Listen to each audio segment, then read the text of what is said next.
जी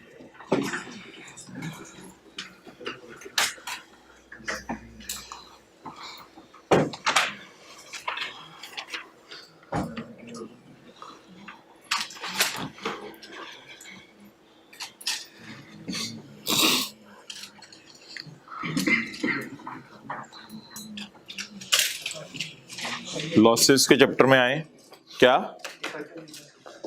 losses के chapter में आए।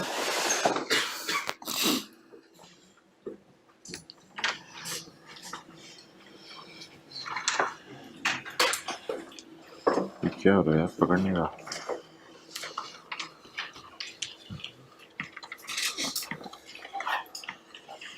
अच्छा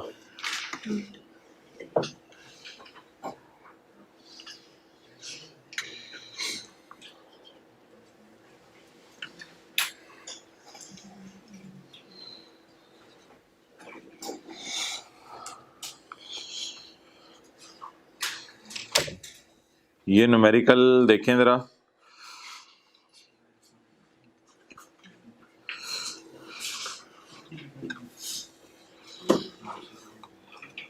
एग्जाम्पल 4 पेज 287। Example 4 page 287। जी भाईजान, करंट ईयर में बिजनेस में क्या आ रहा है बताएं। करंट ईयर में बिजनेस में क्या आ रहा है हजरात? हाँ जल्दी से करते हैं, 1-2 मिनट में इसको सॉल्व। 1-2 मिनट में सॉल्व करते हैं, जल्दी से 1-2 मिनट लगाएं।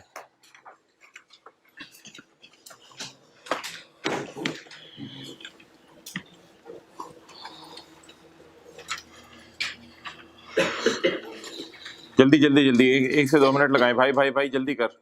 1-2 मिनट लगाएं।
हो गया 3 साल, गुड।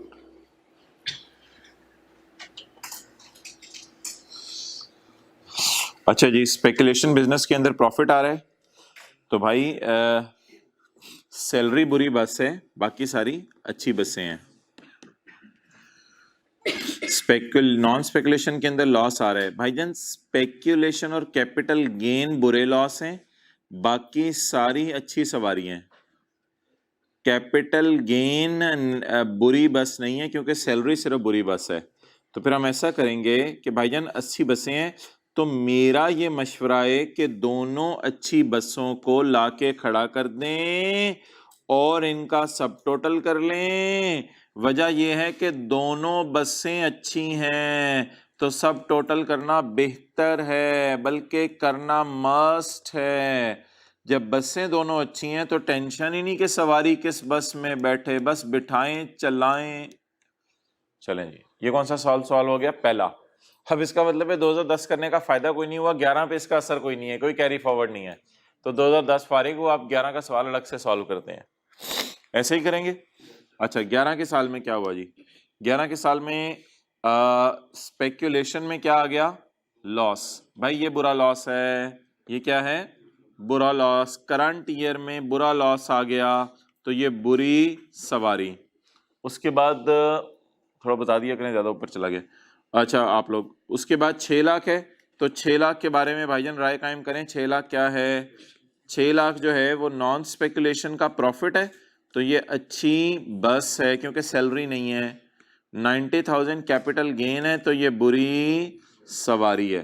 तो क्या करें जी, income from business non speculation को लाके पार्क करते हैं, सारी ही सवारियां बुरी हैं, इसको रवाना करते हैं और कैरी फॉरवर्ड कर लेते हैं इनकम फ्रॉम बिजनेस स्पेक्यूलेशन और इनकम फ्रॉम कैपिटल गेन। इसको क्या कर लेते हैं जी, कैरी फॉरवर्ड कर लेते हैं। डन। ये 2011 सॉल्व हो गया। 12 सॉल्व करते हुए 12 का अपना डेटा देखना है या साथ 11 का भी पुराना डेटा देखना है? 11 का भी पुराना डेटा देखना है, चलें ठीक है। तीनों हेड्स में क्या आ रहा है, प्रॉफिट। अब इन प्रॉफिट्स में से किस प्रॉफिट को किस लॉस में इस्तेमाल कर सकते हैं? 4 लाख को यूज कर सकते हैं इसको खत्म करने के लिए, 70,000 को यूज कर सकते हैं इसको खत्म, 40,000 को, 70,000 को यूज कर सकते हैं इसको खत्म करने के लिए, और क्या करंट ईयर के प्रॉफिट पिछले साल के किसी और हेड के लॉस को माइनस कर सकते हैं? तो इस 9 लाख को फिर बाहर डाल दें। क्यों बाहर डाल दें? क्योंकि करंट ईयर के प्रॉफिट किसी और हेड का लॉस माइनस, अब 900 को बाहर छोड़ें और 40 में से माइनस करें 80, क्या आ गया? 0। 80 नहीं, 0 40 नहीं आया, 40 में से 80 माइनस किया 0 आया, 40 तो कैरी फॉरवर्ड होगा। और किस में से क्या माइनस करें? 70 में से 90 माइनस करें, फिर आ गया 0। तो कैरी फॉरवर्ड हो गया 20 ये वाला, और कैपिटल गेन का भी 20, 40। डन जी। ऊपर वाला 40 है तो इसको 40 कर लें, इसको 20। चलो ठीक है, मैं उम्मीद कर रहा था कोई बच्चे बच्चे आएंगे, और बच्चे अजीब हैं बच्चे। छोड़ें, आप लोग शुरू करें यार, हमें क्या टेंशन है। नहीं आना, उसने नहीं आना यार, ये एसी बंद कर दो।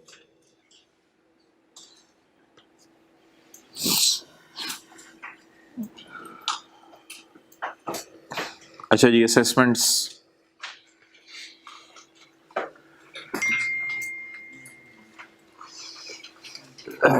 किधर है? सेल्स टैक्स वाला चैप्टर।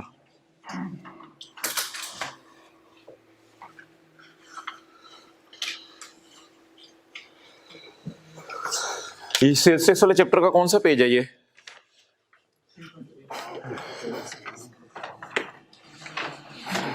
कौन सा पेज है? 450। अच्छा जी, इधर देखें, मैंने रिटर्न जमा करवाई 30 जून 12 के साल की 30 सितंबर 12 को, 30 जून 12 के साल की 30 सितंबर 12 को रिटर्न जमा करवाई। रिटर्न आपको पता है क्या बन जाती है? Assumed assessment order. 120 के 1 में हमने पढ़ा था, बेशक 120 खोल लें, 120 के 1 में हमने पढ़ा था, खोल लें, ऐसे सुस्ती क्यों करते हैं। 120 के 1 में पढ़ा था कि ना सिर्फ मेक हुई ये असेसमेंट, बल्कि मेक होने के बाद इशू भी हो गई। सेक्शन 120 के 1 में ये पढ़ा था। फिर हमने ये कहा था कि यार अगर ये रिटर्न में कोई डेफिशिएंसी हुई ना, कोई सफ़ा मिसिंग हुआ, इसके साथ फाइनेंशियल स्टेटमेंट मिसिंग हुई, तो आपको नोटिस दिया जाएगा। और नोटिस देने के, आपको नोटिस कब दिया जाएगा? मिसाल के तौर पे ये कौन सा साल था? मैंने बोला था 30 जून 2012 बोला था, तो 30 जून 12 का साल है, तो 30 जून 12 के साल की रिटर्न आपने 30 सितंबर 12 को जमा करवाई। अब 30 सितंबर 12 को जब आप रिटर्न जमा करवा के गए, तो कमिश्नर इसमें से अगर कोई मिसिंग सफ़े है वो ढूंढेगा कि कौन से मिसिंग सफ़े हैं। जब वो मिसिंग सफ़े आपको जमा कराने को कहेगा, तो वो कह सकता है 30 जून 12 की रिटर्न 30 सितंबर 12 को जमा करवाई, 30 सितंबर 12 के बाद आएगा 30 जून 13, 30 जून 13 से 80 दिन आगे, 180 दिन आगे गिने जाएंगे, तो 27 दिसंबर 2013 बनेगा। 27 दिसंबर 2013 तक कमिश्नर आपको कह सकते हैं इस रिटर्न में सफ़ा मिसिंग था, भाईजान जमा करा दें।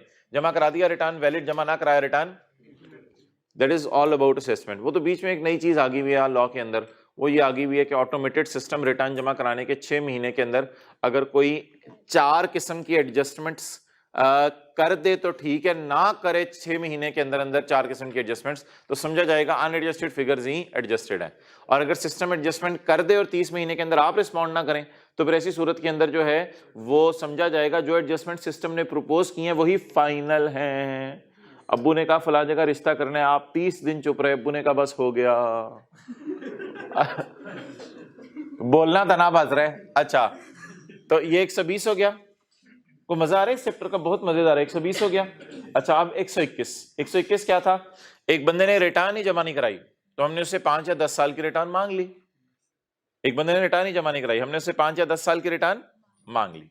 दूसरी बात, उसने रिटर्न मांगने के बावजूद भी जमा नहीं कराई।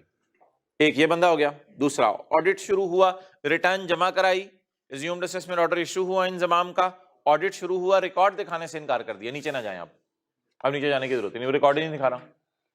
और तीसरी बात, नॉन रेजिडेंट शिप ओनर ने रिटर्न जमा नहीं कराई और बिलावल ने वेल्थ स्टेटमेंट जमा नहीं कराई। इन 4 लोगों को पकड़े, और इसने रिटर्न जमा कराई है बिलावल ने, साथ वेल्थ स्टेटमेंट जमा, इन 4 लोगों को पकड़े और पकड़ के इनकी बेस्ट जजमेंट असेसमेंट कर दें। और ये बेस्ट जजमेंट असेसमेंट ऑर्डर इनके घर फिजिकली डिस्पैच किया जाएगा। और बेस्ट जजमेंट इसलिए वो बोल रहे हैं कि यार एक बंदा रिटर्न खुद ही जमा नहीं करा रहा, नॉन रेजिडेंट शिप ओनर, तो हम अंदाजा ही लगा सकते हैं ना।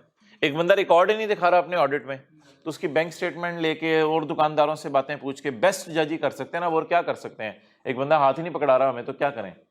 तो इसलिए इसकी बेस्ट जजमेंट असेसमेंट करेंगे। और बेस्ट जजमेंट असेसमेंट जिस साल की आप करना चाहते हैं ना, उस साल के बाद 5 साल के अंदर कर सकते हैं एग्जैक्ट। अगर 30 जून 14 की बेस्ट जजमेंट असेसमेंट करना चाहते हैं तो 15, 16, 17, 18, 19 तक। एक अजीब सी बात पड़ी थी कि जो बंदा मुसलसल 10 साल, ये जो बंदा मुसलसल 5 साल से रिटर्न जमा ना करा रहा हो, उसको हम नोटिस देंगे कि तू 10 साल की रिटर्न जमा करा। अब अगर उसने 10 साल की रिटर्न जमा करवा दी और 10 साल की रिटर्न जमा करवाने के साथ वेल्थ स्टेटमेंट जमा कराना भूल गया था, वेल्थ स्टेटमेंट का लफ्ज़ लॉ में नहीं लिखा हुआ था, वो नीचे डब्बे में लिखा हुआ था, मैंने आपके समझाने के लिए बोला था। तो अब उसने वेल्थ स्टेटमेंट जमा करवाना भूल गया, तो उसको सजा ये मिलेगी कि उसको 2 साल और दिए जाएंगे। 2 साल के अंदर अंदर हम उसे क्या दे देंगे, उसकी बेस्ट जजमेंट असेसमेंट, हम उसकी बेस्ट जजमेंट असेसमेंट कर देंगे। कितने साल के अंदर अंदर? 2 साल के अंदर। ये कैसे अजीब सी बात थी। 122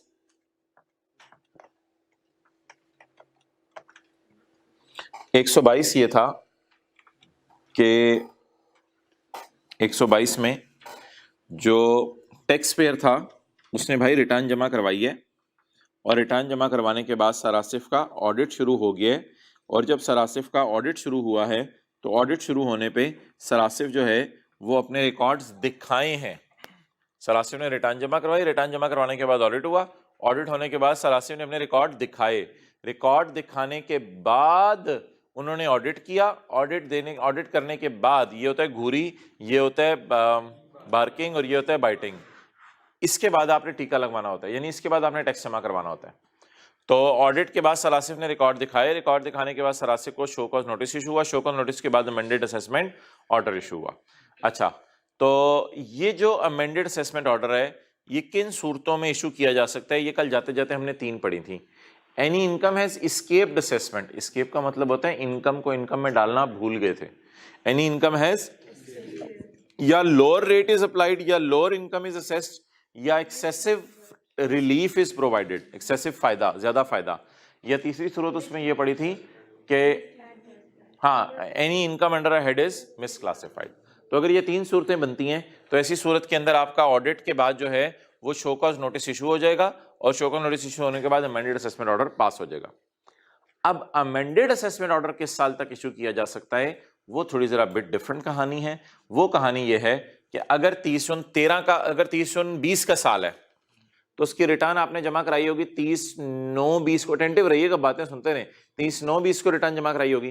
30/9/20 के साल की आखिरी तारीख होगी 30 जून 21। 30 जून 21 के बाद 5 साल गिने जाएंगे, वो बनेगा 30 जून 26।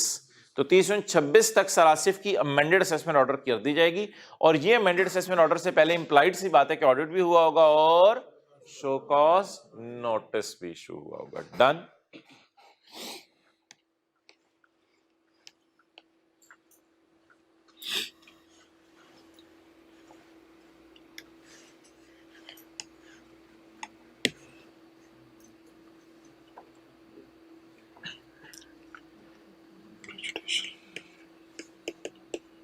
ये लिखें,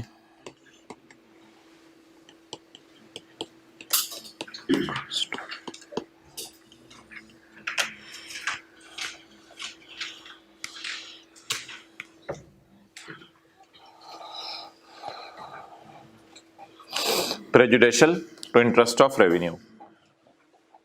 जुडिशियल नहीं आप लोग बोलते, वो वाला एंड पे डाल दें, प्री शुरू में डाल दें।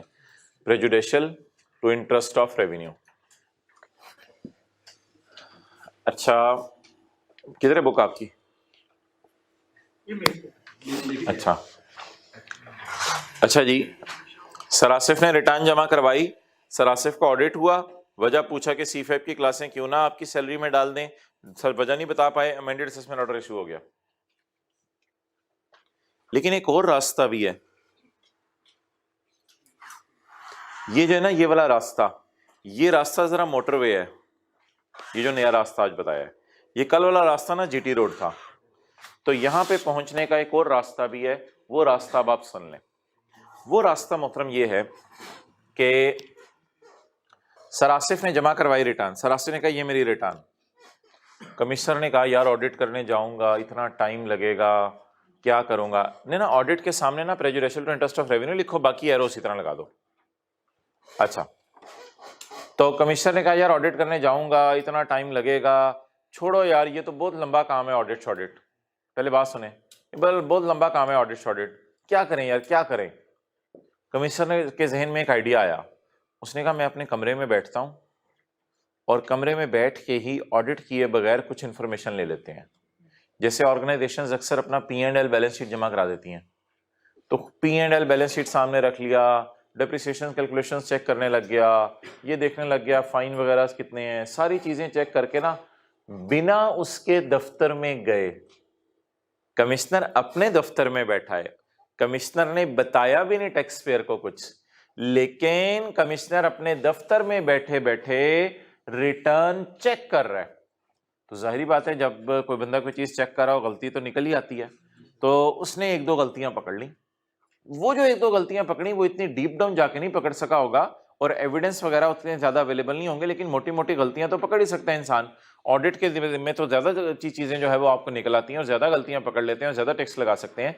लेकिन क्या ये पॉसिबल है कि सर आसिफ कमिश्नर को रिटर्न जमा करवाएं और कमिश्नर रिटर्न में वैसी कोई गलती निकाल ले, सर आसिफ से अगर हो गई हो बिना ऑडिट किए, तो ये भी एक रास्ता आजकल अवेलेबल है। जैसे ही कमिश्नर को गलती निकलेगी ना, कमिश्नर कहेगा, एक तो ऑटोमेटेड सिस्टम है ना, वो आजकल ऑपरेटिव नहीं है, मैंने कहा था, तो कमिश्नर भी तो अरिथमेटिकल एरर पकड़ सकता है। तो जैसे ही कमिश्नर ने एरर पकड़ी हो, ये तरीका है यार, ये क्या हुआ है, आपने जो है वो मिसिंग इन्फॉर्मेशन नहीं है, डेफिशिएंसी नहीं, रिटर्न में एरर की हुई है कोई, आपने तो लाख रुपए इनकम में ऐड नहीं किया, बहुत तरीका है, टोटली गलत है। अब कमिश्नर ने कहा वजह बताएं क्यों ना इस लाख रुपए को आपके इनकम में ऐड कर दिया जाए, आप वजह नहीं बता पाए, आपको क्या इशू हो जाएगा। तो अमेंडेड असेसमेंट ऑर्डर इशू करने के कितने तरीके हैं जी? दो तरीके हैं, या तो आप GT रोड वाला रास्ता इख्तियार करें, ऑडिट करें, इसमें बहुत टाइम लगेगा आपको और ये बहुत लंबा काम है। अगर नहीं करना चाहते आप ऑडिट, तो आपके पास एक और अवेलेबल रास्ता है, आप सर आसिफ की ऐसी गलती निकालें जो हुकूमत के रेवेन्यू को नुकसान पहुंचाए, प्रेजुडिशियल नुकसान पहुंचाए टू द फायदा ऑफ रेवेन्यू ऑफ गवर्नमेंट। सरासी की ऐसी गलती पकड़ें जो हुकूमत के रेवेन्यू को क्या पहुंचा रही हो? नुकसान पहुंचा रही हो। लफ्ज तो बड़ा मुश्किल सा है, लेकिन कॉन्सेप्ट तो बहुत ज्यादा आसान है, कॉन्सेप्चुअली तो कोई बात मुश्किल नहीं है। तो यार ये ना, अब ये दो रास्ते हैं, ये जो रास्ता है ना, कौन सा वाला, कल वाला, ये रास्ता ना 122 के 5 में है, 122 के 5 में ऑडिट वाला, और जो नया बताया ना मैंने ये 122 के 5A में है, ये 122 के 5A में है, prejudicial to interest of revenue.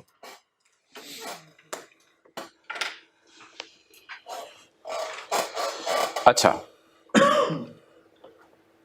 नहीं, अब जरा 3-4 दिन सब्र करो। अच्छा कुछ दिन रह गए यार, खांसी ना करो फिर घर जाके, अल्लाह ना करे खांसी करो, फिर भी ना करो यार, तो रिलैक्स रहो यार, सही तरह खांसी कर अगर आ गई है तो। अच्छा क्या दोबारा आ रहा है? अच्छा,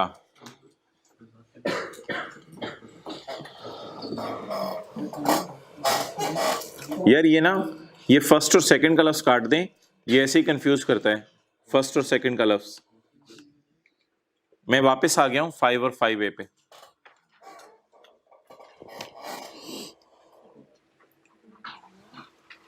पेज नंबर 322। द कमिश्नर में base amend or further amend an assessment order. ये तो कल पढ़ा था, commissioner may amend or further amend N. अच्छा, अगर कभी ये लफ्ज आ जाए ना, commissioner may amend or further amend an assessment order, तो ये कल वाले डायग्राम जहन में ले आया करें। Commissioner may amend or further amend an assessment order. Commissioner may amend or further amend an assessment order, ऐसे ही है। इस तरह एक और ये भी एग्जांपल की थी हमने, द कमिश्नर में अमेंड, जिसमें बिल्कुल आखिरी साल अमेंडमेंट हुई थी। Commissioner may amend or further amend N, commissioner may amend or further amend an assessment order.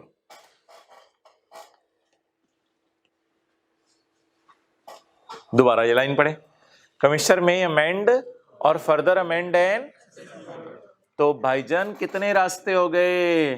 2। एक कौन सा? GT road. दूसरा कौन सा? मोटरवे।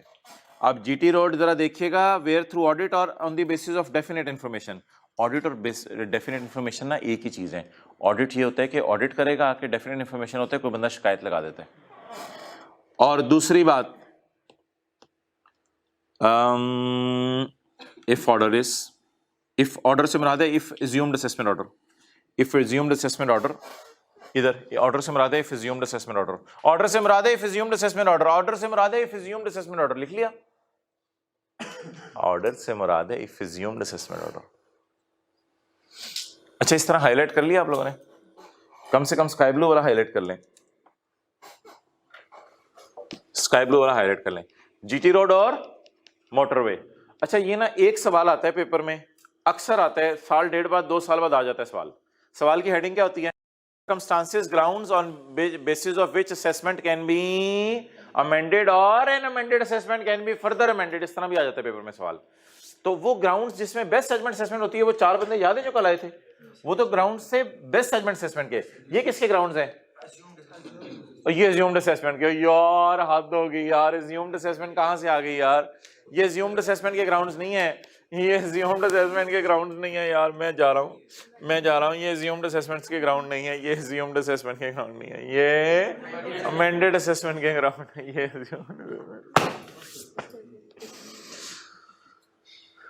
चले छोड़े। मुंह से निकल गया था यार, उसके हद होगी यार। इतने क्या है, अगले को टेंशन ना डाल दिया करें, अगले परेशान हो जाए, पता नहीं क्या क्या मैंने कर दिया है। ओके, आपके साथ भी हो जाता है। ओके, तो the commissioner may amend or further amend an assessment order where through audit or definite information को आपने एक ही चीज समझना है। और उसके बाद if assumed assessment order is prejudicial to interest of revenue. इसका मतलब उर्दू में लिख लें, यहां पे कमिश्नर ऑडिट करने नहीं गया, 5A में लिखें, कमिश्नर ऑडिट करने नहीं गया और अपने रूम में बैठ के ही मक्खी गलती पकड़ ली। कमिश्नर ऑडिट करने नहीं गया और अपने रूम में बैठ के ही, अच्छा भाई फिर हमारे मिस्टेक पकड़ ली, गलती पकड़ ली, आप लिख लें।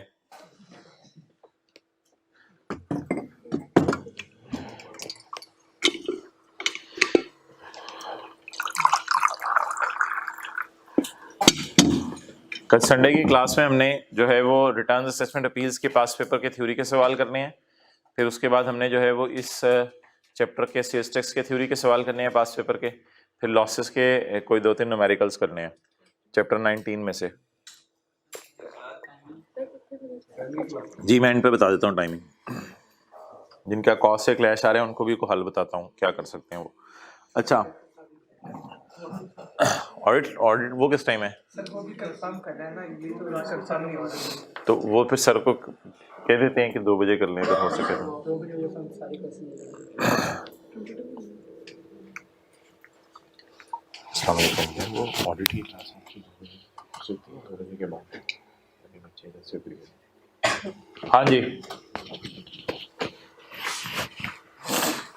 The commissioner may amend or further amend an assessment order. Commissioner may amend or further amend an assessment order. कैसी सूरत में? Where through audit or definite information. कितने मसले पता चले? 3 मसले। ये 3 मसले तो याद हो जाएंगे आपको। और if assumed assessment order is prejudicial to interest of revenue. आपने कोई ऐसी गलती कर दी जो कमिश्नर ने आपके रिटर्न से ही पकड़ ली। अच्छा यार, ये कमिश्नर मे अमेंड, देखो इधर, commissioner may amend an assessment order, commissioner may amend an assessment order, यानी commissioner may amend an assessment order. तो commissioner may amend an assessment order amend ही करके रख लेगा या भेजेगा भी? Shall issue an assessment order, इसके बाद आपके घर भेजेगा भी। उसमें क्या लिखा होगा? Amended income, amended tax, tax paid if any. और अगर आप अपील करना चाहते हैं तो उसका तरीका। डेफिनेट इंफॉर्मेशन आपको पता है क्या होती है? नीचे वाली लाइन इसके काट दें। अच्छा, ये that is done show cause notice, that is already done in sales tax. मैं भी बता देता हूं आपको। An assessment can only be amended. देखा करें इधर यार, वरना कॉन्सेप्ट नहीं बनता। An assessment can only be amended. सोचे मजा आएगा। An assessment can only be, an assessment can only be. Suit आपने खरीदा, बाद में अमेंडेड ऑल्टर करा लिया, फिर फर्दर ऑल्टर करा लिया, फिर further. N assessment can be amended. N assessment can only be amended. ये बार बार लफ्ज यूज हो रहा है इस चैप्टर में, ये दीवाना कर देगा लफ्ज आपको। An assessment can only be if the taxpayer has been provided with an opportunity of being, यार ये if a taxpayer has been given show cause notice, ये पता नहीं क्या मुश्किल अंग्रेजियां डाली हुई इन्होंने। if a taxpayer has been given show cause notice, show cause notice का मुश्किल सा नाम अभी पढ़ाता हूं आपको, ये जो इसने लिखा हुआ है। तो बताएं, an assessment can be amended if the taxpayer has been given show cause notice, यानी taxpayer has been provided with an opportunity of being heard, उसकी बात सुनी जाएगी। यही मतलब होता है शो कॉज नोटिस का। शो कॉज यानी अपॉर्चुनिटी हम तुम्हें देंगे, बताओ तुम्हारा मसला क्या, आप चाहते क्या हो। अच्छा, ये सारा यार, ये सारा यार, ये प्रोविजन अभी लेटेस्ट आई है, इस लाइन को काट दें। हमें हमारी बुला से जब भी ये प्रोविजन आई है। अच्छा, ये लाइन हमने पढ़ी हुई है इधर सेल्स टैक्स में।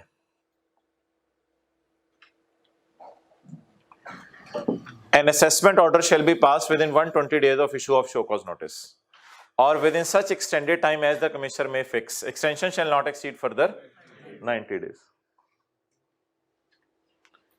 Amended assessment order shall be issued within 1 of issuance of or such extended period commissioner may allow. The extension shall not exceed. Done. अब कॉन्सेप्ट समझें क्या है।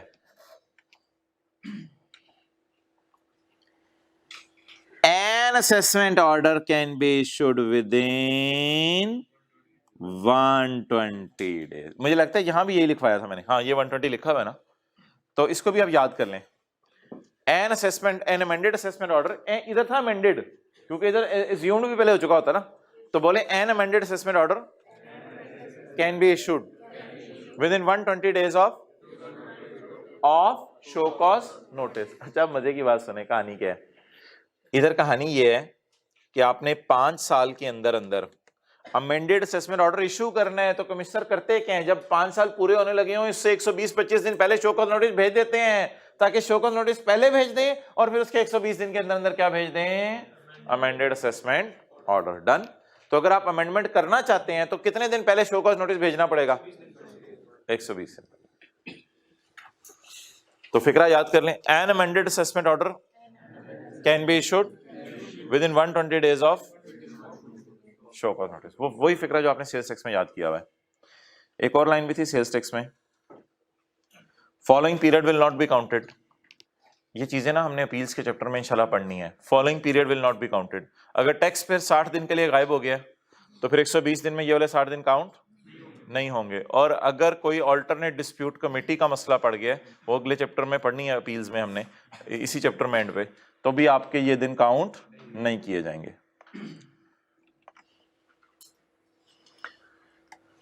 A period during which the proceedings are delayed, a period during which proceedings are delayed due to stay order।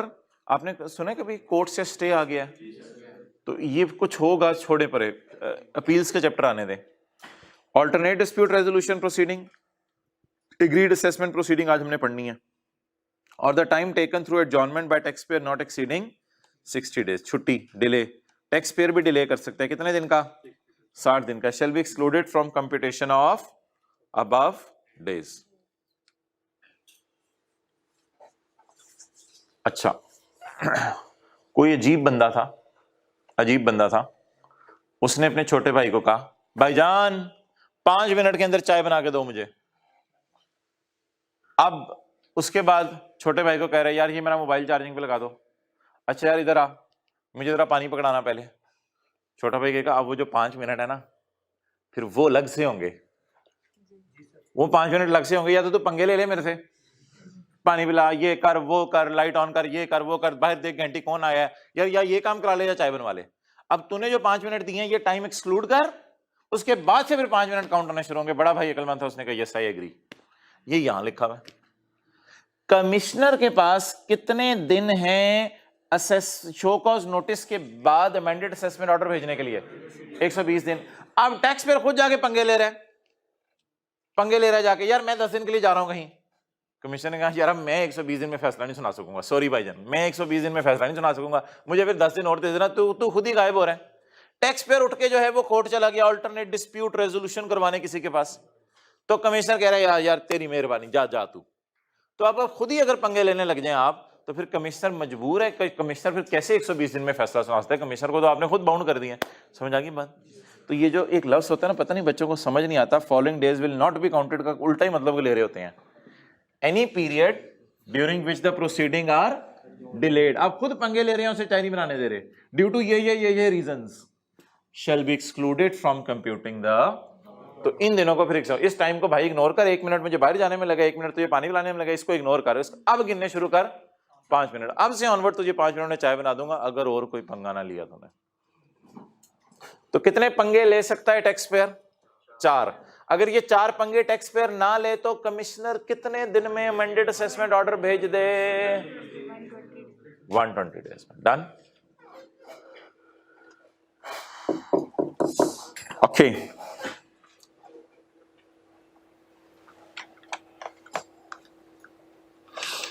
अच्छा ये पूरा section revise करवाएं। कोई नहीं यार, खैर है, देखी जाएगी, सिलेबस की टेंशन ना लिया करें। अच्छा मुझे ये बताएं, पॉइंट 1 तो मैंने पढ़ाया नहीं था, उसमें तो कुछ भी नहीं, ऐसे ही है। The commissioner may amend following assessment order. The commissioner may amend following assessment order. The commissioner may amend following, कौन सा वाला? यार ये एक मजे की बात सुने, एज्यूम्ड वाला भी अमेंड कर सकता है, बेस्ट जजमेंट भी बाद में अमेंड कर सकता है। नॉन रेजिडेंटशिप ओनर ने रिटर्न जमा नहीं कराई, हमने बेस्ट जजमेंट कर दी, बाद में ख्याल आया कि बेस्ट जजमेंट भी गलत हो गई है, तो उसकी अब बेस्ट की बेस्ट नहीं होगी, बेस्ट की बेस्ट क्या होनी है? अब बेस्ट की क्या कर दें? Amended assessment order by making such alteration addition as he considers necessary. अच्छा, पहली दफा अमेंडेड असेसमेंट ऑर्डर कब तक इशू हो सकता है? 5 साल में। पहली दफा कब तक इशू हो सकता है? 5 साल में। लेकिन अगर इशू हो चुका है और आप दोबारा करना चाह रहे हैं, तो पॉइंट 4 में पढ़ा था 5 साल या 1 साल, विच एवर इज लेटर। अगर आप खुद रिटर्न रिवाइज कर दें तो वो ये दोनों ऑर्डर लिख लें, हवाई हैं, पॉइंट 3 वाले। फिर अज्यूम्ड असेसमेंट ऑर्डर भी हवाई है और फिर अमेंडेड असेसमेंट ऑर्डर भी हवाई है, क्योंकि आप इन्हें रिटर्न जमा करवाई और आप इन्हें जाके रिवाइज कर दी। अच्छा, कि कितने ग्राउंड्स हैं अमेंडमेंट ऑफ असेसमेंट के? इसको दो समझें, दो ग्राउंड्स हैं, एक ऑडिट और एक prejudicial to interest of revenue, और फिर ऑडिट में थोड़ी तफसील है। तो कितने ग्राउंड्स हैं जिसकी वजह से, कितनी वजह से हम यहां पहुंच सकते हैं, या ऑडिट के जरिए या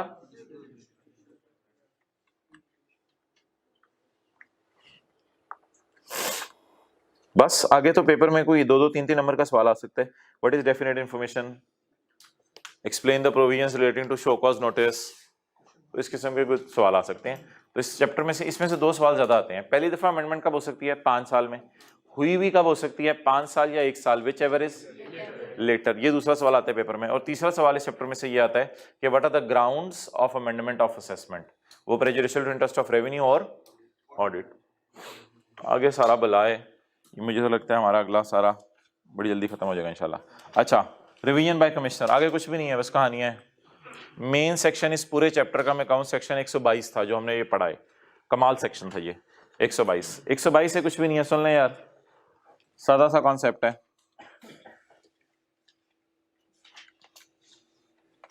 ये पिक्चर जेन में रखें, पाईजन ये पिक्चर जेन में रखें। आपका क्या ख्याल है, कमिश्नर का एक लेवल है, कमिश्नर अमेंडेड असेसमेंट ऑर्डर भेजता होगा या कमिश्नर अपने छोटों को काम पे लगाता होगा? कमिश्नर ऑडिट करने खुद जाता होगा या additional commissioner, deputy commissioner, assistant commissioner, इन लोगों को भेजता होगा? तो कमिश्नर के छोटे हैं, चैप्टर के पहले सफे पे जाएं, अभी मेरा जाने का दिल नहीं कर रहा, चैप्टर के पहले सफे पे जाएं, कमिश्नर के छोटे देखें कौन है।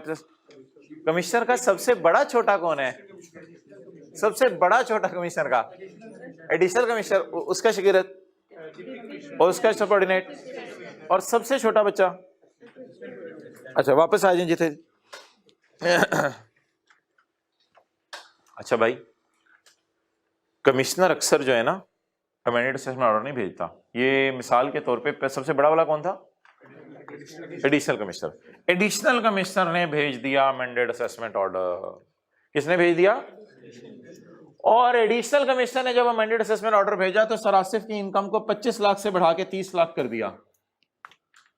सरासिफ की इनकम को 25 लाख से बढ़ा के, कमिश्नर ने कहा यार इधर आ, सरासिफ का अमेंडेड असेसमेंट ऑर्डर भेजा है। मैंने कहा सर जी भेज दिया है, बात हाथ से निकल गई है, और कसम से पहुंच गया उनके घर अमेंडेड असेसमेंट ऑर्डर। कमिश्नर कहते हैं यार कोई अक्ल होती है, अपने सबऑर्डिनेट को समझा रहे हैं। कमिश्नर कहते हैं कोई अक्ल होती है, को होश के नाखून लिया कर, मेरे से मशवरा तो कर लिया कर। माना कि मैंने तुझे ये पावर दी हुई है और मैंने रिलाई किया था तेरे ऊपर कि तू अब मेरा छोटा भाई है, ये काम संभाल सकता है तू, लेकिन यार ब्लंडर तो ना मारा कर यार, ये तूने सही नहीं किया, ये सारी तूने मसले मसाइल किए हैं, इनकी इनकम थोड़ी कम कर, इतनी ज्यादा नहीं बनती इनकी। तो अब एक सेक्शन में पढ़ाने लगा हूं जो टैक्स पेयर को फायदा देने के लिए बने। इसमें बड़े भाई ने छोटे भाई को कोई काम कहा, छोटे भाई से ब्लंडर हो गया, अब बड़ा भाई सेव करने लगा है, बड़ा भाई जो है वो सेव करने लगा है जिस बंदे के साथ ज्यादती हुई है उसको। अब कमिश्नर ने एडिशनल कमिश्नर को समझा कि ये माशाल्लाह काफी तजर्बाकार हो गया, 3-4 साल मेरी सोबत में रह के, तो कमिश्नर ने एडिशनल कमिश्नर को कहा जा मैं तुझे लॉन्च करने लगा हूं, जा तू जाके अमेंडेड असेसमेंट ऑर्डर इशू कर। पहला ही अमेंडेड असेसमेंट ऑर्डर इशू किया, बोंगी मार दी। कमिश्नर ने बुला लिया इधर आ, शर्म नहीं आती थी? सरासी को बुला के ला, सरासी बैठे आप, सर गलती हो गई थी हमारे बंदे से, माफ करते हैं यार, अमेंडेड असेसमेंट ऑर्डर आपके घर आना चाहिए था, आना तो चाहिए था लेकिन इतना ज्यादा नहीं आना चाहिए था, ठीक है। तो इस केस में मेरे ख्याल से शायद ज्यादा बाइटिंग हो गई है, तो ज्यादा बाइटिंग हो गई है, उसको कम पे लाना है हमने। ओके यार, ये कौन क्या रिवाइज करने लगा है यार, बता दें, छोड़े सारा जो नीचे लिखा हुआ है, कौन क्या रिवाइज करने लगा है? कमिश्नर रिवाइज करने लगा है। क्या रिवाइज करने लगा है? क्या अमेंडेड असेसमेंट ऑर्डर रिवाइज करने लगे। किसका अमेंडेड असेसमेंट ऑर्डर? जो उसके छोटे ने इशू किया हुआ है, जो उसके छोटे ने इशू किया हुआ है।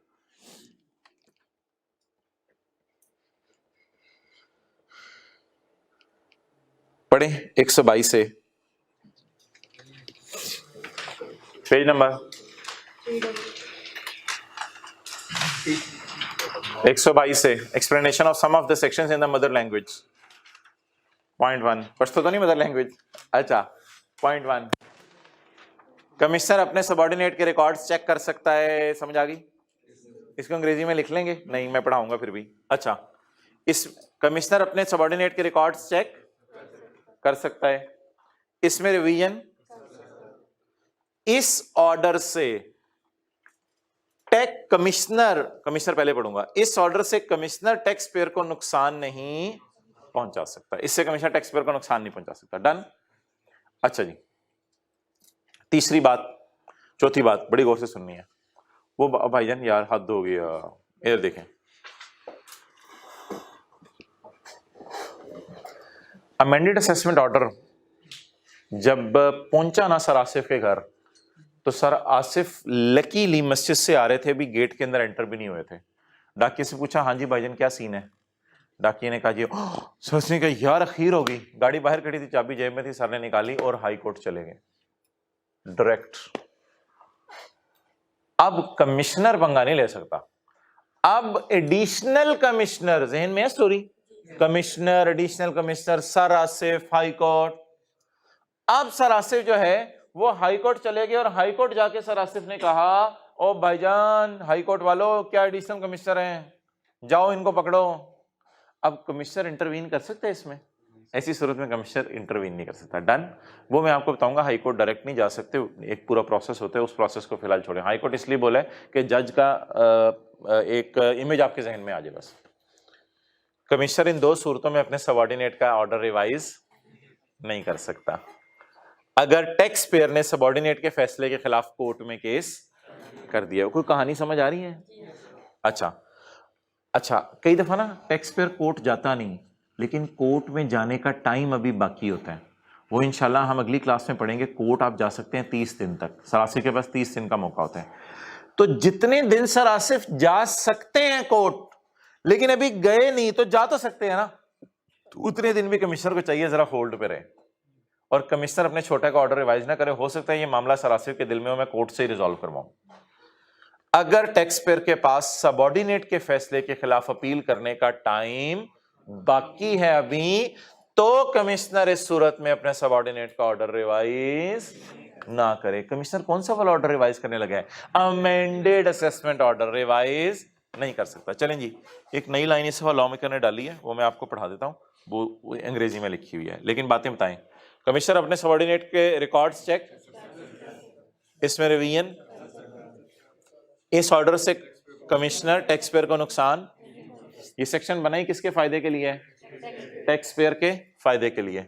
और अगली बात बताएं, कमिश्नर इन दो सूरतों में अब अपने सबऑर्डिनेट का ऑर्डर रिवाइज, कमिश्नर ने एडिशनल कमिश्नर को बुला लिया, एडिशनल कमिश्नर इधर आ, तूने क्या किया है? एडिशनल कमिश्नर ने कहा सर अभी रहने दें, अब रहने दें सर।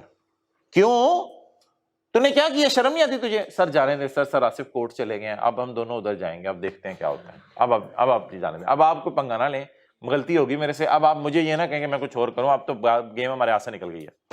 या फिर कमिश्नर ने एडिशनल कमिश्नर को बुलाया, भाईजान क्या पंगा किया तूने? एडिशनल कमिश्नर का सर अभी ठहर जाए, हो सकता है उनका कोर्ट जाने का रहता हो, अगर कोर्ट चले गए तो फिर उधर ही देखेंगे, वरना अगर कोर्ट जाने का टाइम उनका खत्म हो गया फिर इंशाल्लाह आप आगे बढ़ के उनको सेव कर दीजिएगा, क्योंकि उनके साथ सही नहीं हुई ये बात।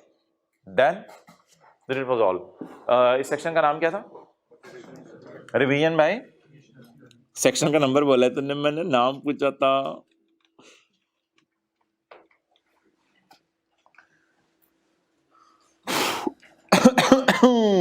जल्दी, सॉरी।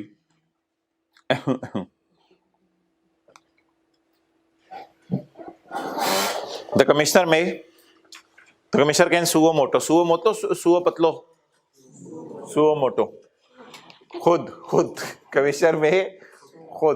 कमिश्नर में खुद कॉल मंगवा ले, proceedings in which an order is passed by an, order को लिख लें, 121 वाला भी हो सकता है, 122 वाला भी हो सकता है। 121 वाला कौन सा? बेस्ट जजमेंट गलत कर दी एडिशनल कमिश्नर ने, नॉन रेजिडेंट ओनर की बेस्ट जजमेंट गलत कर दी, या अमेंडेड असेसमेंट ऑर्डर गलत कर दी, 122 वाली। ये लिखते जाएं भाईजान। Commissioner can call for the record of a case in which an order is passed bye his, छोटा ऑफिसर से मुराद लिखें क्या? ऑफिसर से मुराद लिखें सबऑर्डिनेट्स, ऑफिसर से मुराद सबऑर्डिनेट्स हैं। किसके सबऑर्डिनेट्स? कमिश्नर के।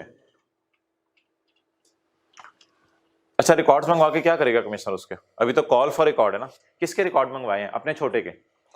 Commissioner may make revision in the order passed by his, और बाद में उसमें क्या कर देगा? रिवीजन कर देगा। What is specifically prohibited if commissioner intends to revise the order of his छोटा? क्या चीज मना है? Order of revision shall not be नुकसानदेह टू द, और भाईजान कोई होश में है क्या बातें हो रही हैं? ऑर्डर ऑफ रिवीजन जो आप कमिश्नर ने ऑर्डर पास किया है शेल नॉट बी नुकसानदेह टू द टैक्स पेयर। तो रिवीजन का ऑर्डर टैक्स पेयर को नुकसानदेह नहीं होगा।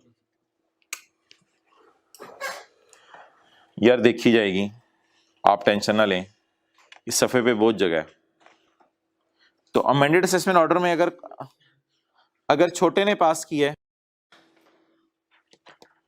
बोले अगर छोटे ने पास किया है, तो अगर छोटे ने पास किया है तो कमिश्नर उसे क्या करेगा? रिवाइज। अमेंडेड असेसमेंट ऑर्डर अगर छोटे ने पास किया है तो कमिश्नर उसे क्या करेगा? अमेंडेड असेसमेंट ऑर्डर अगर छोटे ने पास किया है तो कमिश्नर उसे रिवाइज करेगा। ये कौन सा सेक्शन है? 122A। डन। ओके, चलें जी आगे।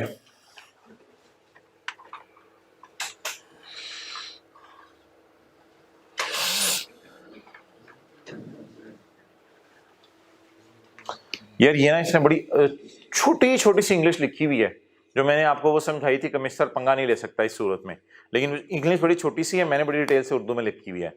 Commissioner can not revise the order, ऊपर लिखें, of his subordinate. Commissioner can not revise the order of his subordinate. कौन सा ऑर्डर सबऑर्डिनेट ने कर दिया जो रिवाइज होने लगे? Amended assessment order. Commissioner can not revise the amended assessment order of subordinate. Commissioner can not revise the 121 और 122 का order of issue of subordinate if अगर appeal is file against the assessment. कहां appeal file होती है? In court. कौन file करता है appeal? By tax payer. If appeal is filed in court by tax payer and या नहीं और या फिर अपील कर दी है, या सारा से पहुंच गए हैं कोर्ट, या फिर पहुंचने का टाइम अभी है और हो सकता है पहुंच ही जाएं, और the time for making appeal is yet there. इसकी उर्दू उधर से पढ़ लीजिएगा अगर ये बात समझ ना आई, उर्दू में ज्यादा अच्छा लिखा हुआ है। या फिर टाइम अभी बाकी है और सारा से जा तो सकते हैं ना, गए नहीं अभी। अच्छा यार, फर्ज करें ना सर आसिफ गए अपील करने और अब अपील करने का टाइम भी गुजर चुका है, अब सर आसिफ जा सकते हैं? नहीं जा सकते। अब कमिश्नर अपने छोटे को क्या कहेगा? भाईजान जाएं, दोबारा से काम करें। ऐसा भी हो सकता है। कई दफा कमिश्नर ना खुद रिवाइज कर देते हैं ऑर्डर, कई दफा छोटे को कहते हैं तूने काम सही नहीं किया, डिटेल से जाके काम करके आ। अगर छोटे को नए सिरे से काम करने को कह दिया जाए, आमतौर पे कमिश्नर नए छोटे को काम करने को नहीं कहता, आमतौर पे पता क्या करता है? कमिश्नर में मेक रिवीजन, कमिश्नर खुद ही रिवाइज कर देता है। कभी कभी बड़ा भाई खुद ही मसला सही कर देता है, छोटे को कहते हैं तेरे से ब्लंडर हो गया, मैं मसला सही कर देता हूं। कई दफा बड़ा भाई खुद मसला सही नहीं करता, छोटे से दोबारा करवाता है। अब छोटे को दिन मिलने चाहिए क्योंकि छोटे का तो तजर्बा नहीं है इतना। तो गेटिंग द पॉइंट, इसमें बड़ा भाई खुद मसला सही कर रहा है, रिवाइज कर देगा। लेकिन ये जो लॉ में नया सेक्शन आया ना इस साल, उसमें लिखा हुआ है छोटे से दोबारा काम करवाएगा, छोटे से दोबारा काम करवाएगा। किसे कहेगा तूने सही काम नहीं किया? छोटे को। ऑप्शन 1 ऊपर थी, खुद ही सही काम कर देगा। छोटे को कहेगा चल यार तू काम ना ही करेगा कर, और बड़ा बड़ा जाके काम कर देगा। दूसरी ऑप्शन क्या है? छोटे के सर पे खड़ा होगा और सर पे खड़ा होकर कि तू सीख। ऐसी सूरत में छोटे को तो टाइम लगेगा, उसका तो तजर्बा नहीं है इतना। अब छोटा अपनी गलती सही करने लगा है। जी हाँ, छोटा अपनी गलती सही करने लगा है। If any order is remanded back to lower authority, समझ आ गया? Remanded back to lower authority by the lower authority लिखे हैं, एडिशनल कमिश्नर कोई भी नाम लिख लें। If any order is remanded back to any lower authority by commissioner, छोटे को क्यों ऑर्डर वापस किया है? फॉर मॉडिफिकेशन, मॉडिफिकेशन को अंडरलाइन करके रिवीजन लिख लें। For revision, alteration, implementation of directions और डी नोवो प्रोसीडिंग्स। ये डी नोवो कौन सी होती है? लिनोवो तो सुना था, प्रोसीडिंग्स फ्रॉम स्टार्ट, कहां लफ्ज पड़ा हुआ है ये डिनोवो? आगे पड़ा है, अच्छा चलो, तो शुरू से काम करने को कहा जाए और de novo proceedings, the order shall be issued by lower authority in 120 days. ये 120 डेज कहां से शुरू होने हैं ये लिख नहीं रहा, इसको छोड़ें, ये असल में जब कमिश्नर कहते हैं वहां से शुरू होते हैं 120 डेज। ये बड़ा ब्लंडर होता है लॉ में, फ्रॉम आगे लिखना चाहिए इससे 120 डेज फ्रॉम, लेकिन ये लॉ में गलती रहेगी, ये लॉ बताना भूल गए फ्रॉम कब से शुरू करना है। तो अब जरा याद भी कर लें इसको, if order is remanded back to any, अगर ऑर्डर किसको वापस भेज दिया गया? लोअर अथॉरिटी को। किसने भेजा? क्यों भेजा? तू खुद कर, for alteration, for implementation of direction और de novo, the order shall be issued by छोटा, कितने दिनों में? 120 डेज। अच्छा, अब एक स्पेसिफिक रिवीजन है जो चीफ कमिश्नर करता है। ऊपर वाली रिवीजन कौन कर रहा था, और नीचे वाली अब जो मैं पढ़ाने लगा हूं वो कौन कर रहा है? Chief commissioner. कमिश्नर का भी चीफ है, कमिश्नर का भी बाप है। Done, revision by chief commissioner. एक टैक्स पेयर था, उसने कहा यार मुझे लग रहा है मेरी इनकम माफ है, मुझे लग रहा है मेरी इनकम माफ है, क्योंकि अभी अभी हुकूमत ने कहा है जो छोटे दुकानदार हैं लिबर्टी की मार्केट में उनकी इनकम हम इस साल माफ कर रहे हैं। तो मुझे भी लग रहा है मेरी इनकम माफ है, क्योंकि मेरी तकरीबन 8 मरले दुकान लिबर्टी में है, 2 मरले तकरीबन जो है वो गुलबर्ग किसी और इलाके में बनती है। वो इस तरह एरिया डिवाइड हुआ है कि दुकान मेरी, मुझे डर है कि पता नहीं मेरे साथ क्या बने। तो कई दफा हुकूमत कह देती है, देखें आपकी तो जिंदा मिसाल मौजूद है, डाउट हो जाता है, कई दफा ICAP कोई स्कीम लॉन्च करता है, अब कुछ बच्चों को लगता है मेरे पे स्कीम लग रही है, कुछ को लगता है मेरे पे स्कीम नहीं लग रही, फिर ICAP को ईमेलें जानी शुरू हो जाती हैं, फिर ICAP के प्रेसिडेंट वो लोग आते हैं, आके कुछ सेमिनार्स करते हैं, समझाते हैं भाई इन लोगों पे लगनी है, इन लोगों पे नहीं लगनी। इसी तरह अगर इमरान खान कह दे फला लोगों की इनकम माफ है, तो लोगों में डाउट हो सकता है कि पता नहीं मेरे बारे में ये बात है या नहीं। आप कमिश्नर के पास से, आपने कमिश्नर को कहा जाके तुम एक सफे पे लिख दो कि मेरी इनकम माफ है, यानी आप प्रेसिडेंट के पास चले गए, आपने कहा लिख के दे दो मेरी इंट्रो रिको माफ है, खुदा के लिए लिख के दे दो मुझे। तो आप चले गए कमिश्नर के पास, कमिश्नर को जाके कहा मुझे लिख के दो, मुझे लिख के दो मेरी इनकम माफ है। कमिश्नर ने कहा मैं नहीं लिखूंगा, आप चीफ के पास चले जाएं, चीफ ऑफ आर्मी स्टाफ नहीं, वो ज्यादा हो जाएगा। आप किसके पास चले जाएं? चीफ कमिश्नर के पास चले जाएं।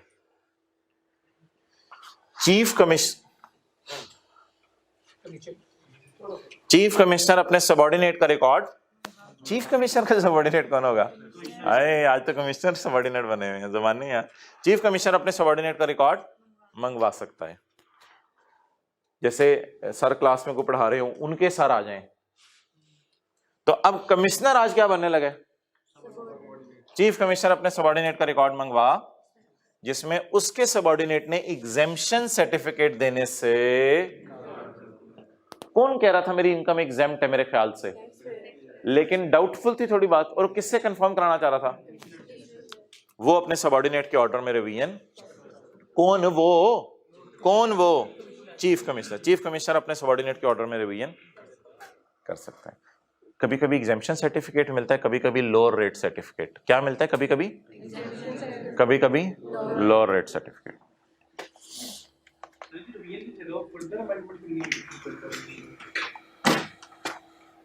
ये लफ्ज छोटा बड़े की गलती को सही करे उसके लिए रिवीजन क्लास लॉ ने रखा है, और वो ये था कि कमिश्नर ने मैंडेट असेसमेंट ऑर्डर किया तो दोबारा किसी वजह से अमेंड करना चाह रहा था, वो खुद ही करना है। अच्छा जी, तो ये सेक्शंस की हेडिंग्स बड़ी आसान सी हैं। क्या नाम क्या इसका बोले? रिवीजन बाय केड़ा कमिश्नर? द चीफ कमिश्नर में सुओ पतलो खुद ब खुद और ऑन एप्लीकेशन बाय, या किसके कहने पे? टैक्स पेयर के कहने पे। कॉल मंगवाएगा, कॉल मंगवाएगा। क्या मंगवाएगा? Record of a case. ये केस कौन सा है यार? एक स्पेशल केस है ना, बस इसका नाम स्पेशल केस रख लें। एक स्पेशल केस है, नॉर्मल केस नहीं है।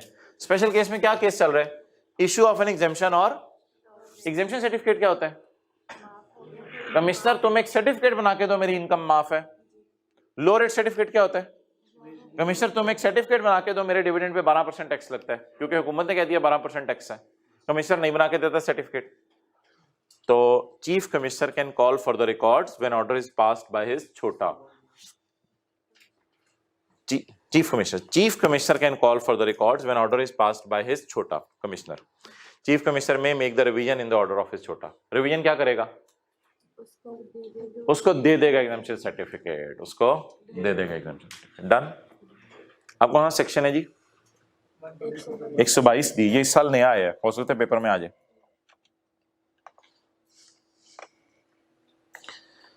अच्छा जी, वापस आ जाए जो हमारी अंडरस्टैंडिंग थी.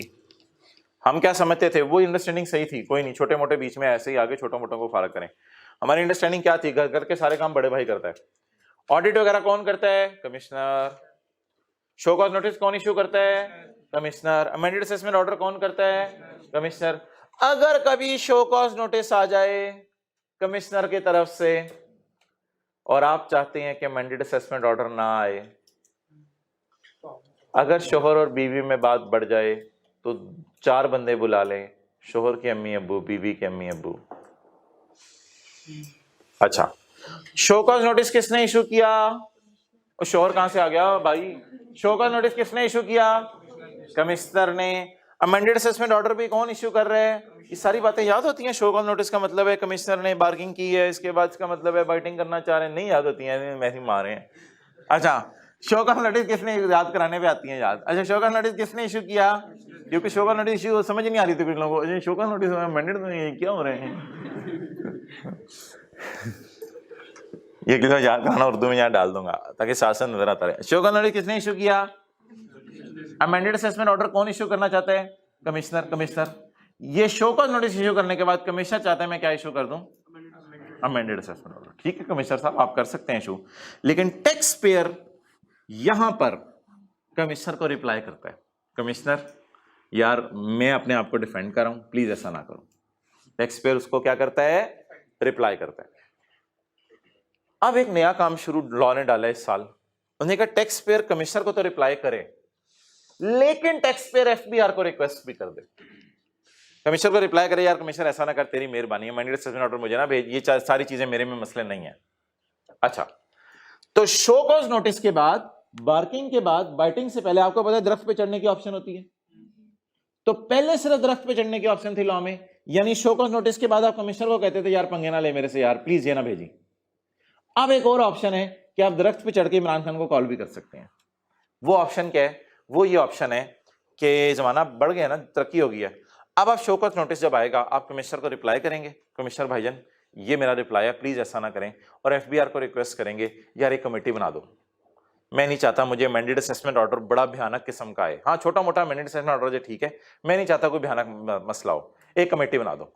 कमेटी में कौन बैठेगा? कमेटी में बैठेगा चीफ कमिश्नर. ओह बंदे बुलवाए ना कुछ. अब मियाँ बीवी बैठ के तो नहीं आपस में मसला हल करते, कमिश्नर और टैक्स पेयर में तो पहले ही फटा पड़ा हुआ है. अब बंदे मंगवाए, कौन कौन? चीफ कमिश्नर मंगवा लें, कमिश्नर मंगवा लें, कुछ छोटा भी साथ बिठा लें, एडिशनल कमिश्नर वगैरह, कोई ये 2-3 बंदे बिठाएं और 2-3 बंदे बिठा के इनकी कमेटी बनाएं, और कमेटी बना के अब टैक्स पेयर बैठा हो, ये 3 बंदे बैठे हो और टैक्स पेयर कहे यार कमिश्नर ने मुझे शो कॉज नोटिस भेजा है, अब ये अमेंडेड असेसमेंट ऑर्डर आने वाला है, थोड़ा ना हाथ हल्का रखना मेरे पे. आना तो है मुझे पता है, लेकिन हाथ क्या रखना? हल्का रखना मेरे पे.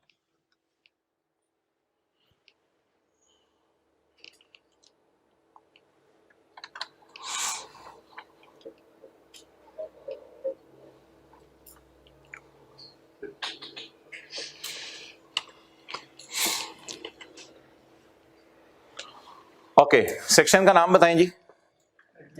एग्रीड असेसमेंट इन, बोले नाम बताएं. Agreed assessment in. Agreed assessment मुकमुका होने लगे आपस में. ये आपको नजर नहीं आएगा, आपको मैं तस्वीर शेयर कर दूंगा.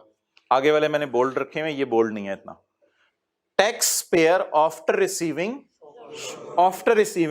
Show cause notice will offer of settlement. मुकमुका, ऑफर ऑफ सेटलमेंट. मुकमुका कर ले बेगम, सुबह और शाम की चाय हो जाए ना, बाकी सारी चीजें मैं भूल जाऊंगा. तो will offer of settlement to oversight committee. इस कमेटी का नाम क्या होगा जिसमें अम्मी अब्बू बैठे होंगे? Oversight committee. ओवरसीज कमेटी नहीं, ओवरसाइज कमेटी. कमेटी में कौन कौन होगा? नजर आ रहा है आपको? ये क्या लिखा हुआ है, एक मिनट में चेक कर लूं. एक्सेलेंट. कमेटी में कौन कौन होगा? मे प्रोसीड. ये मैंने पॉइंट 2 लिखा हुआ है, सबसेक्शन का रेफरेंस. 1 और 2 आपने नहीं पढ़ना, ये सब सेक्शन का रेफरेंस है। कमेटी में कौन बैठेगा जी? अम्मी अब्बू सारे आ जाएंगे, यानी chief commissioner, commissioner, additional commissioner. आगे 2 ऑप्शंस हैं, क्या? कमेटी नॉट डिसाइडेड, कमेटी से भी वो फैसला नहीं हो पाया, और कमेटी, ओ भाईजान पता है हम खड़े कहां हैं?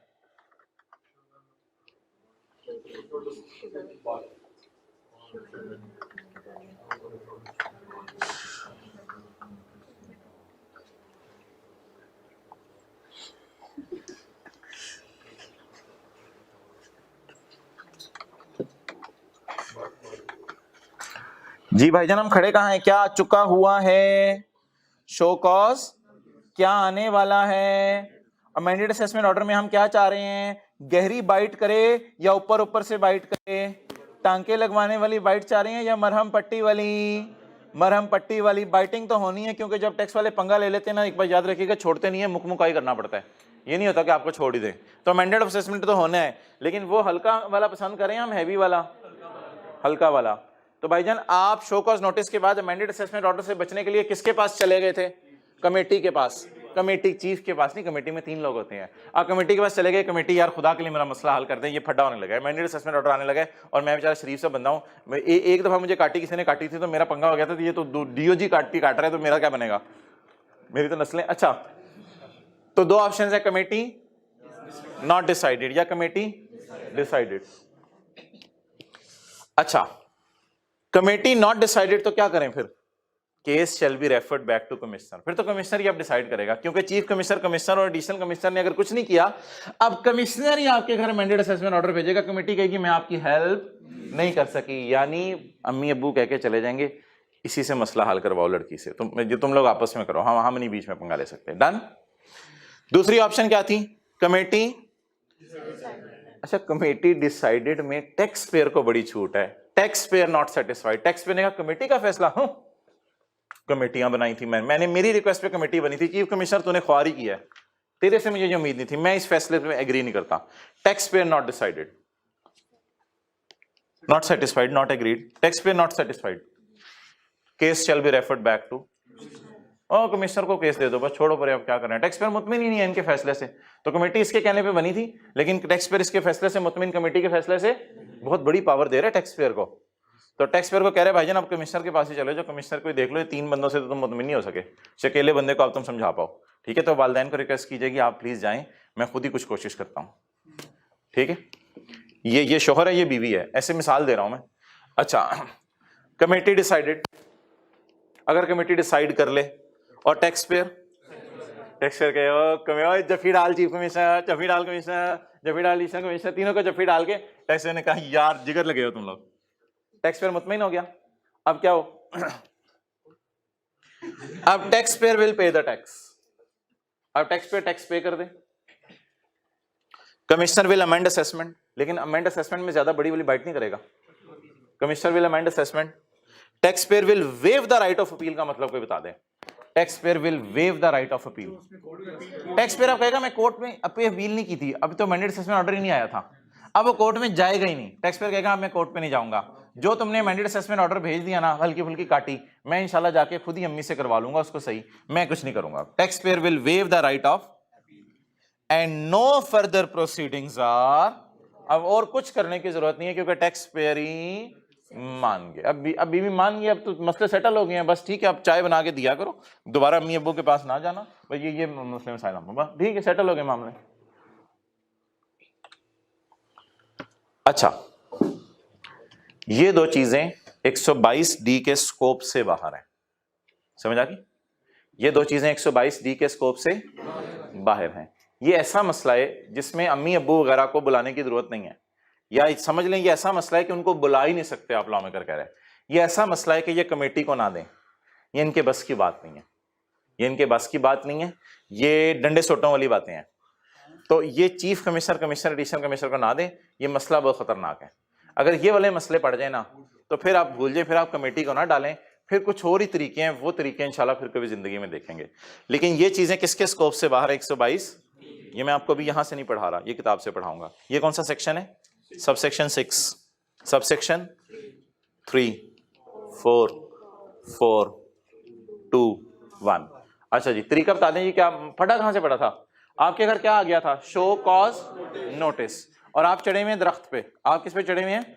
और आपका दिल चाह रहा है कि बाइटिंग तो होनी है, हल्की बाइट में गुजारा चल जाए तो ठीक है, वरना बड़ी बड़ी ज्यादा बाइट हो जानी है। आपने कमिश्नर को रिप्लाई तो करना है, वो अपनी जगह रिप्लाई है कि यार शो कॉज नोटिस उन्हें भेजा, ऐसा ना किया कर। लेकिन इसके अलावा आपने IFPR को रिक्वेस्ट करनी है, क्या बना के दो हमें। कमेटी में कितने किस्म के लोग बैठेंगे? 3 किस्म के लोग बैठेंगे। कमेटी हो सकता है फैसला ना सुना पाए, या सुना दे और टेक्स्ट पे और उससे एग्री ना करे, पर ऐसी सूरत में फिर मसला कौन रिजॉल्व करे? जो पहले से कर रहा था, कौन? कमिश्नर। और अगर कमेटी के फैसले से टैक्स पेयर मुतमईन हो जाए तो 4 बातें। नंबर 1, टैक्स पे करे। नंबर 2, कमिश्नर अमेंड कर दे असेसमेंट को, यानी वो अमेंड करेगा, ये टैक्स पे करेगा, एक ही बात होगी। यानी कि वो बाइट करेगा, ये टीके लगवाएगा, लेकिन हल्की फुल्की बाइटिंग होगी। Tax payer will waive the right of. अब टैक्स पेयर किसी को शिकायत नहीं लगाएगा मोहल्ले में कि मेरे साथ क्या हुआ। तुम चौधरी साहब को कहे तुमने कुत्ता मारा नहीं था, तुम्हें कहा था गोलियों से मार दो कुत्ता, तो नहीं आप ऐसी चक्रों में ना पड़े, और कोई प्रोसीडिंग करने की जरूरत नहीं है। कुत्ते को दूध छूट डालें, रिलैक्स करें उसमें, कुछ और आप करने की जरूरत नहीं है, बहुत हो गई है। डन।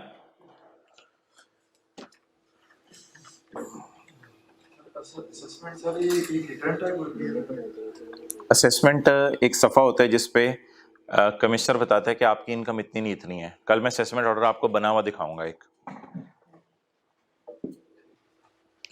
चीफ कमिश्नर के पास इतना टाइम होता है कि इस तरह की कमेटी में। अच्छा जी, agreed assessment in certain cases, syllabus खत्म कर लेंगे। Agreed assessment in certain cases, if a taxpayer after receiving a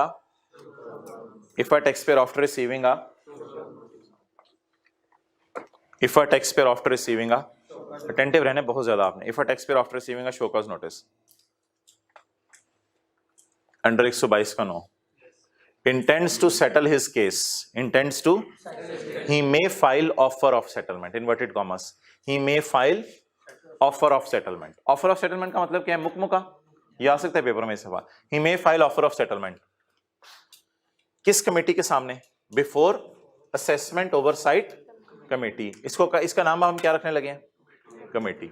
in addition to filing reply to commissioner का मतलब मैंने आपको बताया था थोड़ी देर पहले, यहीं से तो मैंने बात शुरू की थी। आप कमिश्नर को अपनी जगह रिप्लाई करें, आप कमिश्नर को रिप्लाई करें कि यार प्लीज ऐसा ना कर, यार तेरी मेहरबानी, लेकिन इसके साथ साथ एक साइमल्टेनियसली एक और काम शुरू करवा दें। क्या बनवाएं? कमेटी बनवाएं। कमिश्नर को रिप्लाई करें कि यार असेसमेंट ऑर्डर में तूने ये किया, होते वहीं से उसका दिल नरम हो जाए।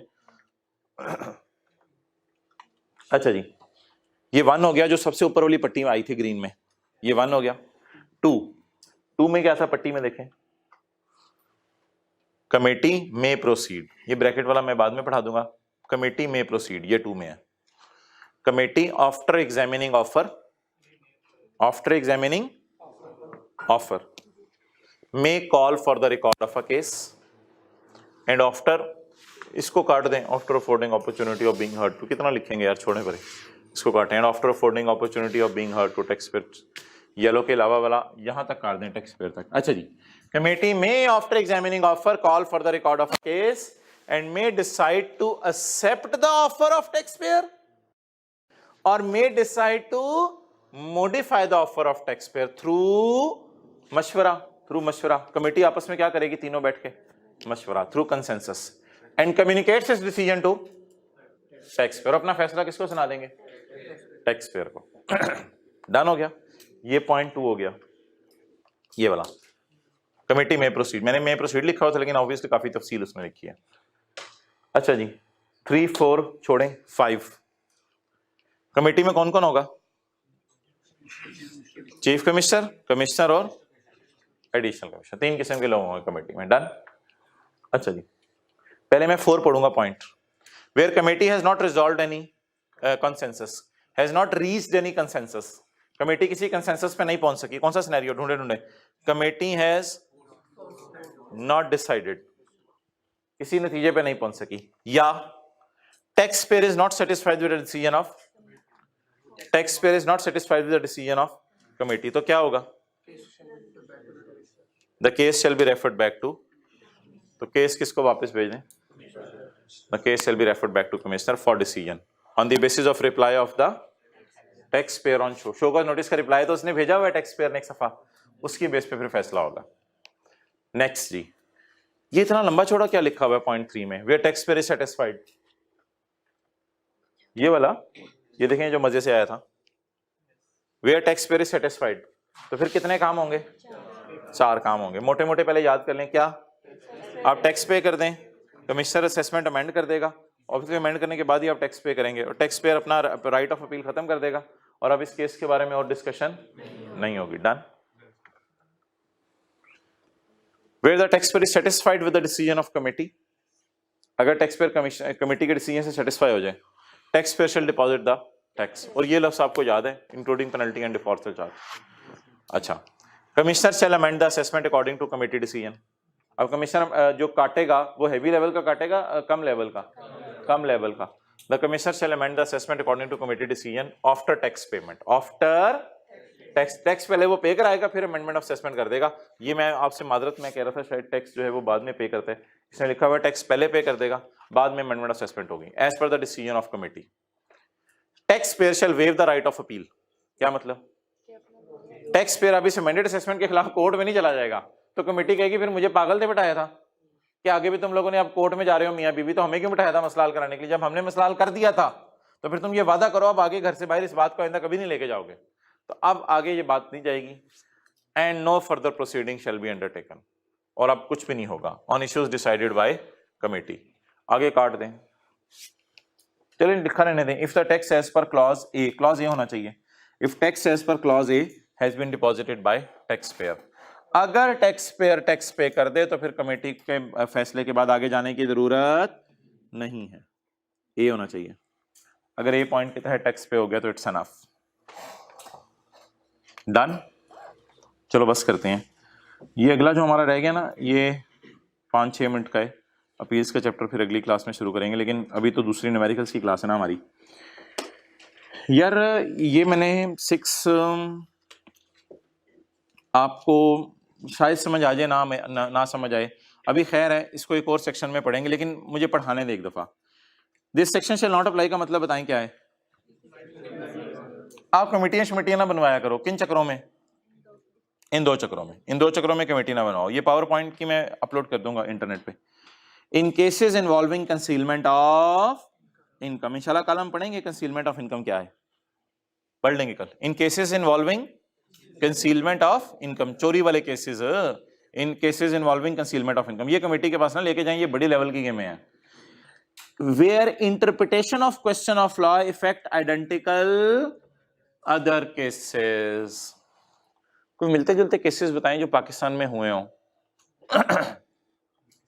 अभी शुगर मिल्स का हुआ था मसला, एक शुगर मिल में मसला है, दूसरी में भी मसला है, तीसरी में भी मसला है, चौथी में भी मसला है, 5वीं में भी मसला है, सारी शुगर मिलों का मसला पकड़ लिया गया कि चीनी इस वजह से महंगी हुई है। उसमें से एक शुगर मिल वाले ने कहा मैं कमेटी बनवा रहा हूं, ये वाली लो में रख के चपेट मारी। उसने कहा भाई ये मुल्की लेवल पे मसला चल रहा है, कमेटियों से रिजॉल्व नहीं होना, ये तो आइडेंटिकल केसेस हैं लोगों के, ये तो लाखों केसेस पड़े हुए हैं, ये तो पता नहीं हजारों शुगर मिलने हैं, सबका मसला हल होना है, तू कमेटी से जो भी करवा के लाएगा तेरी इंपॉर्टेंस नहीं होगी, ये तो मुल्की लेवल का मसला फंसा हुआ है। तो where interpretation of question of law effect the, तो आगे लिख लें अगर याद रहे, शुगर मिलों की, अगर किसी को हालात हादरा का पता है, सारी शुगर मिलों का कोई मसला चल रहा है, तो एक शुगर मिल वाला कमेटी नहीं बनवा सकता। सारी शुगर मिलों का मसला चल रहा है, एक शुगर मिल वाला कमेटी नहीं बनवा सकता। ये लफ्ज़ एक और दफा भी मैंने पढ़ना है आगे जाके 2-3 दिन बाद, लेकिन अभी भी पढ़ लें।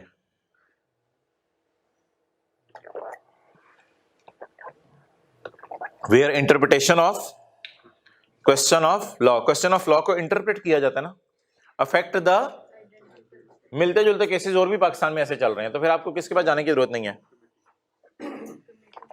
चलो यार कोई मसला नहीं, 2-4 मिनट लग जाएं, रिवाइज करो। 122 पर मुझे रिवाइज कराने की जरूरत नहीं है, वो मैंने करवाया। 122 ए में आए, कमिश्नर, अब अंग्रेजी में रिवाइज करें। Commissioner can revise, commissioner can revise, sorry commissioner can call, पहले मंगवाएगा फिर रिवाइज करेगा ना, इसको फिर इस तरह कर लेना, कॉल पे सर्कल लगा लें और मे रिवाइज पे सर्कल लगा लें। पहले क्या करेगा, commissioner can call for the record of a छोटा, commissioner may make the revision in the order box by his छोटा, ऑर्डर शेल नॉट बी नुकसानदेह टू टैक्स पेयर। इन दो सूरतों में कमिश्नर अपने छोटे के ऑर्डर को रिवाइज नहीं कर सकता, अगर अपील कर चुके हैं या अपील करने का टाइम अभी बाकी है। अगली बात, अगर छोटे को काम करने को कहा जाए तो छोटा कितने दिनों में काम करके दोबारा ले आए? Done done, well done, excellent. Chief commissioner कितने फैसले कमिश्नर के रिवाइज कर सकता है? 2, इश्यूएंस ऑफ एग्जेम्पशन सर्टिफिकेट और इश्यूएंस ऑफ और इधर भी कॉल और मेक रिवीजन मेरे ख्याल से अलग अलग होगा। हाँ, पहले मंगवाएगा, फिर मंगवा के डेटे को क्या कर देगा? रिवाइज कर देगा। कर रहे हो आप भी? सर्कल लगा रहे हो, बहुत अच्छी बात है ये तो। अच्छा, पहले रिकॉर्ड मंगवाएगा, मंगवाने के बाद क्या करेगा? समोसा खाएगा, उस पर उसकी रिवीजन करेगा। Agreed assessment in certain cases तो मेरे ख्याल से शायद आपके जहन में रह ही जाए। तो ठीक है, इसकी तस्वीर खींचनी है, फिलहाल तस्वीर खींच लें आप, बाकी मैं अपलोड इंशाल्लाह कर दूंगा। ठीक है यार, ख़त्म करो।